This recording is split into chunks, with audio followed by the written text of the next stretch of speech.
There's major breaking news today out of the Supreme Court, and major good news for anyone who cares about the country and freedom and democracy. The Supreme Court today extended the freeze on the use of the Alien Enemies Act for deportations.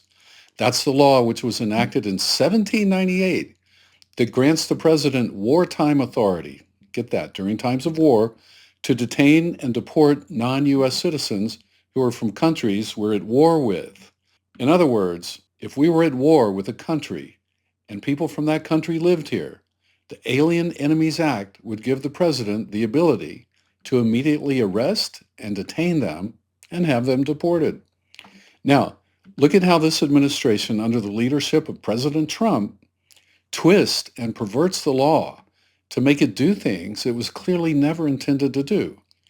In order for them to be in compliance with the Alien Enemies Act, we would have to be at war with the countries the aliens came from before we could detain and deport them. But please note, we're not at war with anyone right now. To the MAGA supporters in the audience, and I know you're there because you write to me, and I really appreciate it. But especially to the MAGA supporters who identify as Christians, because we have an extra duty as Christians to be fair and honest in all our dealings. Now, being completely honest, can you look yourself in the mirror and say, yes, we're at war with Mexico, or yes, we're at war with El Salvador? If you can't honestly answer yes to that question, then your president, and you will have to admit this, is twisting, perverting, and violating the law. He's violating this law. He's using it for purposes it was never intended to be used for. And no, immigrants pouring over our borders from other nations does not make us at war with those nations. When they start dropping bombs on us, then we know we're at war with them. So no, of course, we're not in any war with any nation that we're trying to send people back to. In fact, it's so clear that what Trump is trying to do here is a violation of the Constitution that, get this, he lost this case 7-2. It was only the usual Clarence Thomas and Sam Alito who voted with him on this. The other 7 justices voted against him. That means even the 3 justices Trump himself appointed voted against him. So don't give us all this deep state and the Supreme Court is liberal and they're rhinos and blah, blah, blah. You have no out in this case. It wasn't just the liberals. It wasn't just rhinos. It wasn't just, deep state people within the Supreme Court who voted against him. It was judges he himself appointed to the court. Now, unless you believe he appointed rhinos or he appointed liberals or he appointed deep staters, then, maybe you might have a case. But do you really believe that? You know, I've heard some people say, well, now they've changed. No, they haven't. And each president is responsible for the people they appoint to the Supreme Court. If they make a mistake or it doesn't work out, that's on them. That's on them. That's no one else's fault. But, there's another thing that's true, which is that no president knows how any justice is going to vote on every issue in the future, whether they'll vote for him or not. Justices aren't put there to vote for the president. They're not put there to be his own personal judges. He has the Justice Department on his team. They're in his pocket. They will do whatever he wants. They're like his personal lawyers. But unfortunately for him, and thankfully for us, and hopefully this will hold and last for a while, but the Supreme Court is not on his payroll. They're not in his pocket. Not totally, anyway. So, he got 100% downvote by his own justices. And that's really got to, if that, look, when he loses, you guys always say, well, it was liberals that made us lose. The liberals are against us. So if you can't say, and the way you define someone as liberal is by which president appointed them. If Obama appointed them, you say they're liberal. You say an Obama appointee ruled against us. Well, now you have to say a Trump appointee ruled against you. There's no other way around it. You just got to admit he lost because he's perverting the law. It's clear as day. Read the law, and it's clear as day. And one thing I want to make clear, though, is because the way I'm talking, it sounds like the case is over, but it's not. This is not a final ruling. The Supreme Court merely extended the ban on deportations that the lower appeals court had put in place.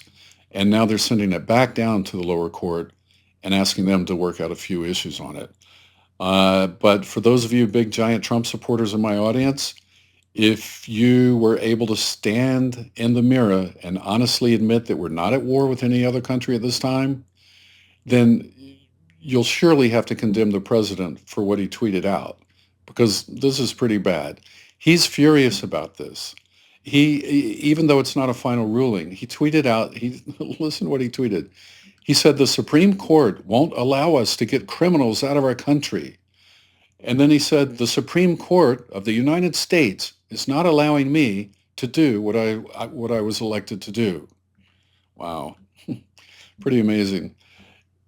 This is where the problem is of his absolute and complete ignorance on literally everything when it comes to being the head of government. He can't understand that he wasn't elected to break the law. He thinks that since people wanted him to get rid of millions of illegal immigrants, that means he can do it in any way he pleases. But no, that's not how our system works. And even a fifth grader knows this. We have laws that protect people's rights, and you can send people back to their home country, but you can't do so without giving them due process. You have to let the legal process play out to make it fair. It's because we haven't given due process that so many people who weren't even here illegally have been sent back. Are you aware of that? All the president's supporters, do you even know? He's sending back people who are here legally and who have broken no law. After the election, people said, oh, well, don't worry about it because he's only going to send back the criminal aliens. Okay, well, then, you say, well, they're here illegally, so that's a crime in itself, so we'll send those back too. Anybody who's here illegally, whether they've committed a crime or not. Okay, I can go with that. But now it's gone to, you're not even here illegally. You have a legal, valid visa to be here, and you're getting sent back. He's sending people like that back.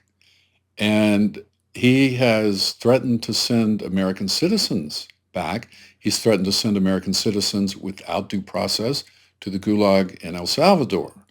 That should scare everybody, especially all you so-called conservative constitutionalists who supported the president. That's, you claim you love the Constitution.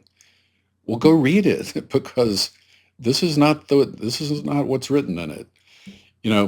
So anyway, they are picking up people who are here legally and they're sending them back with no due process. They didn't even have the right to say, here's my green card. It's valid. I haven't broken any law, because they're not given any hearing. Oh, well, if we give them a hearing, then it'll take forever to get them out. Okay, that's the price of running a fair and great country. That's the difference between a great country and a country like Russia, which is like the old Soviet Union, where there's no freedom and the dictator can do whatever he wants. He wants to send you back, he can send you back. He wants to drop you out a window, he can drop you out a window. No questions asked. Is that really how you want to live? You really think this is going to stick to just immigrants or illegal immigrants? Look, it's already changed. It's already shifted. It's already shifted from illegal immigrants who commit crimes to illegal immigrants, whether they committed crimes or not, to legal immigrants. And he's talked about wanting to shift it to citizens as well. That should scare all of us. And that's why a lot of us are scared. And that's why we're all speaking out.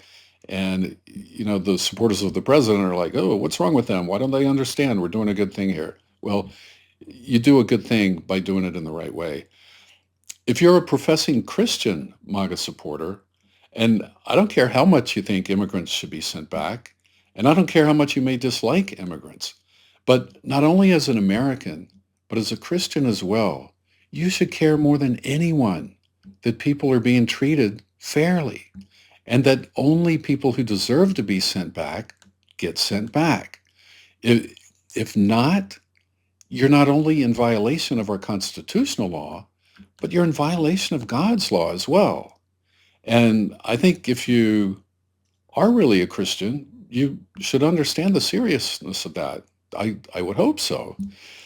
Boy, this is a big issue and a big problem, and our country's so torn over all these things. But for Christians who are, look, MAGA, if you're MAGA, in the early days, you said that's because you love the Constitution and you want a president who abides by the Constitution. Now, the Supreme Court has pushed back on him and said, you're not abiding by the Constitution. And now they all say, oh, well, the Supreme Court's gone bad. No, read the law yourself. Go read it. Look up the aliens, what's it called? The Alien Enemies Act of 1798. Go look it up and read it. You'll see. It doesn't allow us to send people back who are from countries that we're not at war with. All right? Try to understand. This guy, your guy, has made mistakes and he's done things that are wrong. So let's correct him and move on. All right? Hey, thanks for listening. I appreciate it. And I will be back soon with more. Take care.